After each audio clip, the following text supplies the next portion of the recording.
So I'm not sure how well you'll be able to see me or how well I can see and walk in the dark here like this. But it's morning here at Havasu Falls, and I'm off to try to take a picture at sunrise.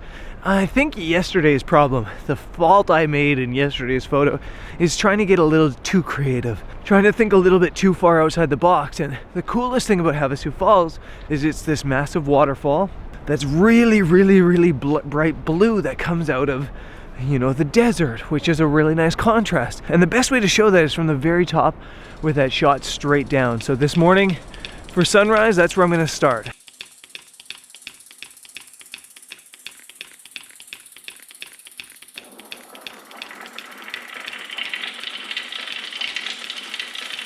So I got to location about 30 minutes ago, and I'm kind of just playing around with something on the 5D Mark IV.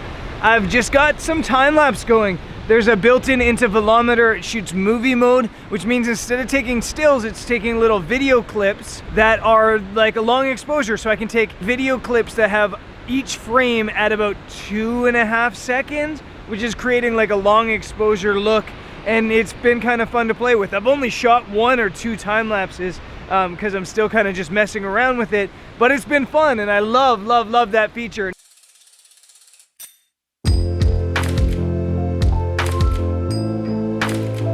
This is definitely the wrong location to be for sunrise here in this canyon. The sunrise is way back that way, and what's gonna happen at sunrise is it's all gonna be in the shadow. We're gonna be deep in the shadow, the sky's gonna be really bright, and that's gonna just be exactly wrong. But sometimes the wrong light's the right light, and what I'm really hoping happens here with this blue sky is that when the sun rises, it kind of shoots through the canyon. The sun's set to rise just that way, and if it happens the way I'm hoping it happens, the sunlight will just punch through the canyon and create kind of like light rays through the entire top of the image. And the top of the image will be blown out, but it'll be done in a really cool way. I'm hoping that'll happen. I don't know if that'll happen, but I guess we'll find out in about 35 minutes.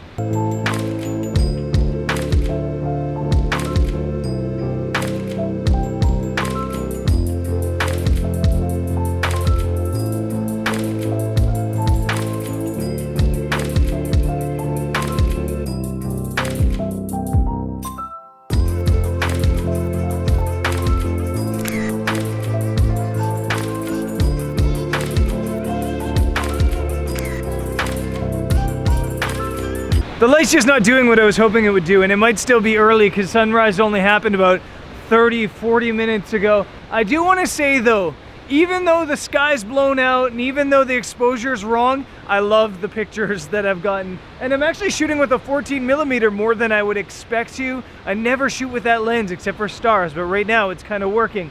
And I guess really, how can you complain about a location this cool?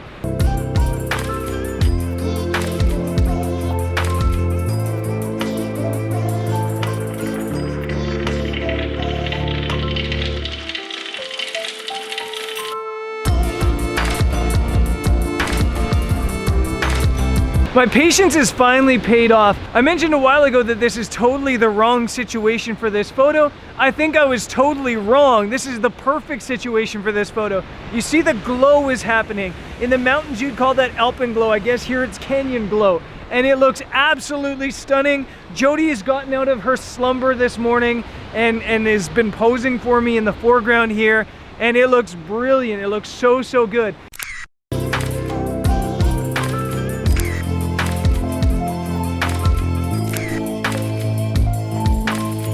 One of the beauties of this place is that you can probably shoot photos here all day. I didn't get like a lit sky or anything like that, but I'm really happy with the way this morning worked. It just took a little bit of patience.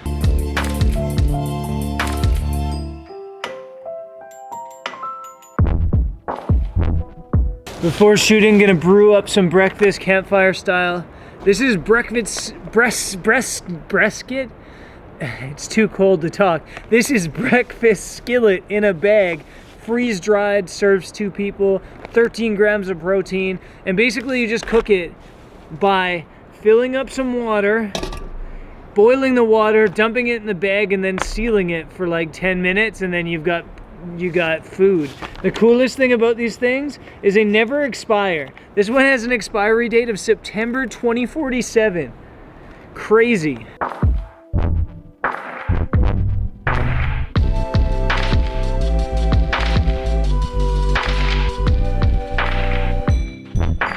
We're back at the falls. There's some backlight on the falls, but I think it might actually come through really beautifully.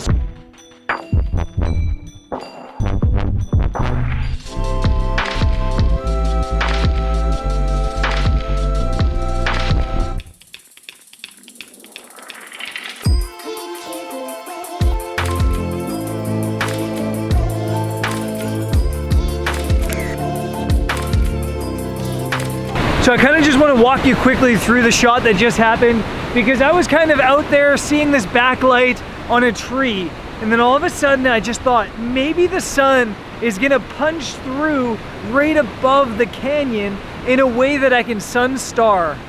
And that's exactly what happened. So I shot the image I just showed you guys and that I'm showing you right now at f/16.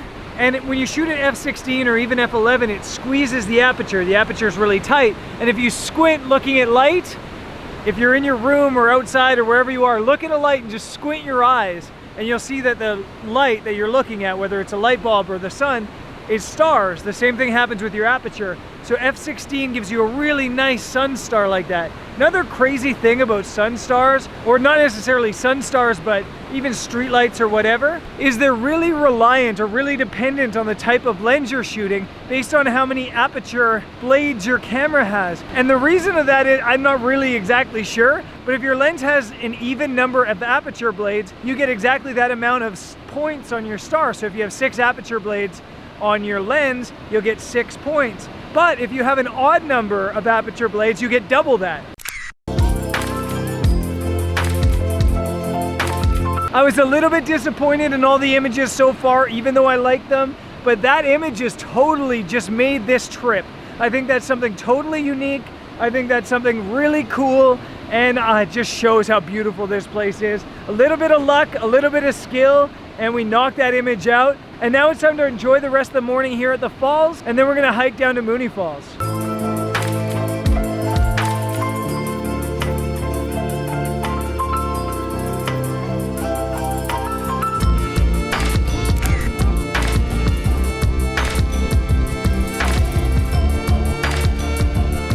I really want to get to the picnic table that's over there in the water. I think it looks so cool. The water's a little bit cold, but it's not that bad. But the hard part is the sun's not hitting this area yet, so the air is really cold. It just feels all kind of icy in here. Woo.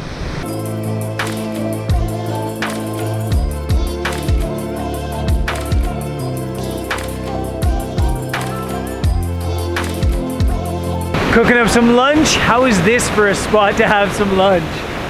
It doesn't get better than this.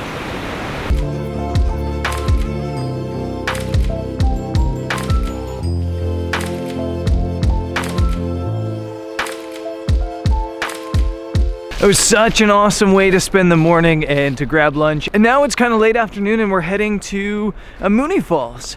It's funny, I've shot Havasu Falls to death.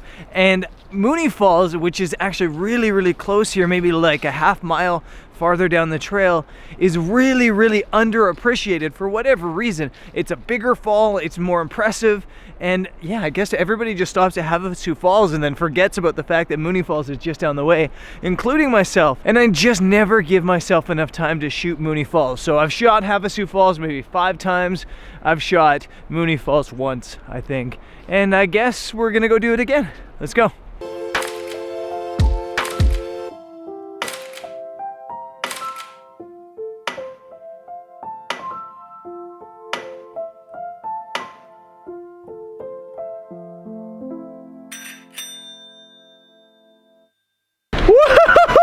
How cool is this place? This is absolutely ridiculous. No matter how many times I come here, blows my mind. Just insane. I think it must be double the size of Havasu Falls, and I'm pretty sure that this camera can't even get all of it in one shot. So we're gonna hike down a little bit, search for some angles, and hopefully get a couple photos here before sunset.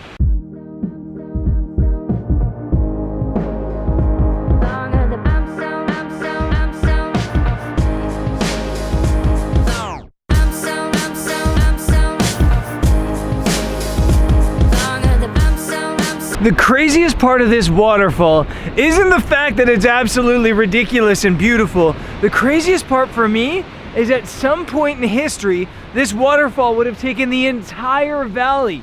In fact, if you look around here at these viewpoints, these like rock formations that are folding over the edge, this is caused by water flowing off of the edge of this fall. So at some point in history, Mooney Falls dropped through this entire valley, and that would have been, yeah, pretty ridiculous. So I've shot images from right here before, and I really like this angle. Although it's a little bit simple, and I want to try something a little bit different. There's like a path that goes farther down, and I've never been down before. So I think I'm gonna go all the way as low as I can go, and then come back up as I shoot. So I think that this is an epic spot, but I want to see if there's something different.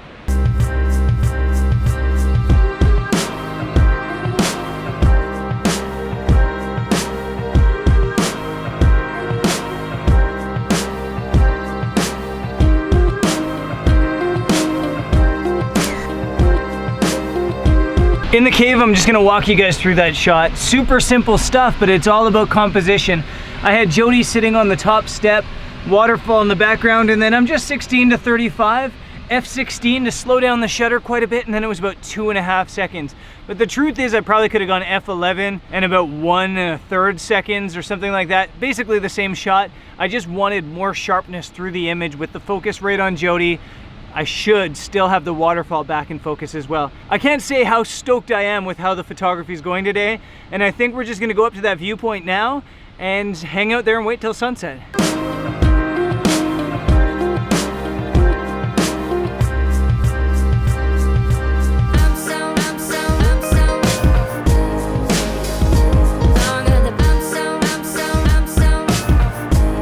You guys are used to seeing me use a lot of grad filters because I'm the type of guy that likes a lot of dynamic range in his photos.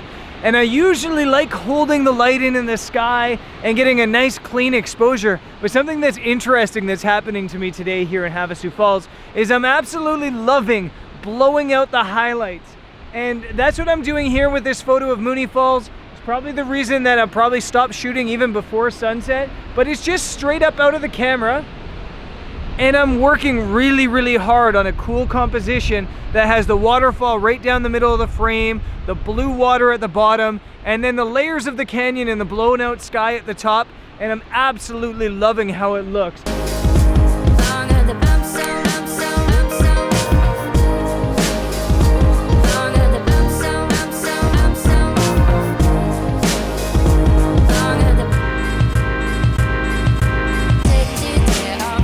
So even though I'm preferring the blown out shots, I'm also shooting some stuff with the grad filters. I'm actually shooting some extreme long exposures because there is some cloud up there. And with a long exposure, like 1:40 seconds or so, I'm getting a lot of movement in that sky and it's really dramatic, but the dynamic range is a little bit over the top.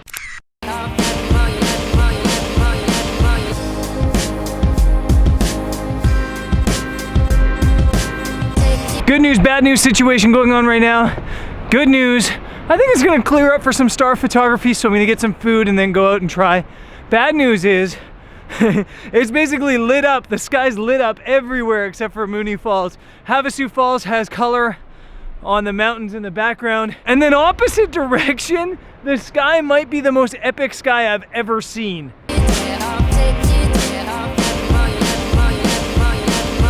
So the stars are definitely out, so I'm gonna go up and take a picture at Havasu. But I'm not gonna take this camera, I'm not gonna vlog or talk up there. Instead, I'm gonna end this vlog in the future talking about the photos that I'm gonna take up there and how I made them. So I guess I'll check in with you guys after these photos.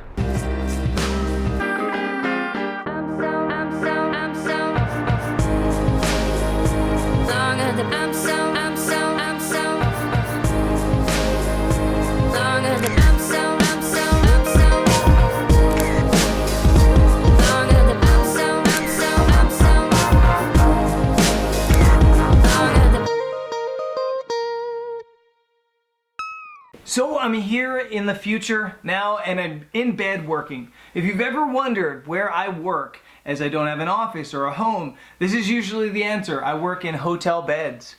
I don't usually work at the hotel desk because Jody usually steals it.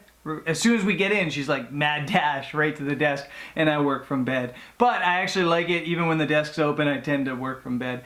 Anyway, to the edit and to the photos, the star photos, I'm actually really stoked with how they came out. I had that shot planned out for 2 years. For 2 years I was thinking of that Astro photo over Havasu Falls. And just like crazy chance, as I was walking up to the viewpoint to set up my shot, I noticed somebody else walking towards the waterfall.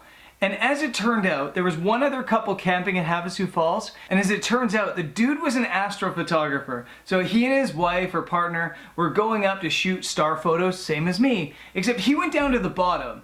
And to be honest, I was a little bit annoyed because he's light painting with a flashlight, and it's kind of messy if you don't have control. If you've ever shot star photography and there's other people around with flashlights and lights, it can totally ruin your exposures. But I tried to make the most of it, and I kind of just ended up using his light to my advantage. And the end result's kind of funny because I know for a fact that the way he was lighting up the waterfall from the bottom was way better than I could have lit it from the top. So it ended up working to my advantage. I talked to the dude later as he came up to the viewpoint. Really cool photographer as well. I love meeting other photographers out in the field, and I'm really stoked with how the images came out. I showed you guys 4 images. I want to talk about 2 photos because essentially it's more or less the exact same composition but 2 completely different looking photos. Star trails versus still stars, and I just want to talk about how that's done. The first is really simple. The still star photo is just taken at an exposure of f2.8, also could have been f4, f2.8, ISO 6400 for 30 seconds. And that gives you sharp photos, it gives you waterfall that's moving, and it's a nice exposure. But if you want to do crazy stuff, if you want to get star trails, you need a long exposure, or you can stack them, but I'm not a fan of that look so much. I do the star trails every time. And to do that, you need a 16-minute or a 32-minute or an hour-long exposure. And a lot of people have trouble kind of figuring out how to work out the math to get to that 32-minute exposure, so I'm going to walk you through it really quickly because it's a lot easier than you think. Essentially, to get that really long exposure, you just need to keep splitting the ISO in half, and every time you do, double the exposure. Because every time you split the ISO in half, it's a stop of light. Anytime you double the exposure, it's a stop of light. And like physics, for every push, there's a pull. So we start out at 30 seconds, ISO 6400, go to 3200, 1 minute, 1600, 2 minutes, 800, 4 minutes, 400, 8 minutes, 200, 16 minutes, and finally ISO 100 and 32 minutes. And that's how you get that really long exposure. Now the amazing thing about that is even though one photo is 32 minutes and the other's 30 seconds, it's the exact same exposure, just you get that spinning star. And it should be noted that the stars aren't moving. It's the Earth that's spinning that causes that effect. And if you're in the northern hemisphere, point north and you'll get like the spinning swirl of star trails, and that's a really cool look. If you're in the southern hemisphere, point south and you get that same look. Anyways, I think that was maybe the best day of photography ever in Havasu Falls. I think that one day of photography, there was like 15 or 20 sellable images, and it doesn't get any better than that. This vlog has been the longest vlog I think I've ever put together, and I don't even care because it was just that good of a day in the Havasu Pai region. And yeah, tomorrow we're hiking out of the canyon and on to other places here in the US Southwest, and I hope to see you there. Peace.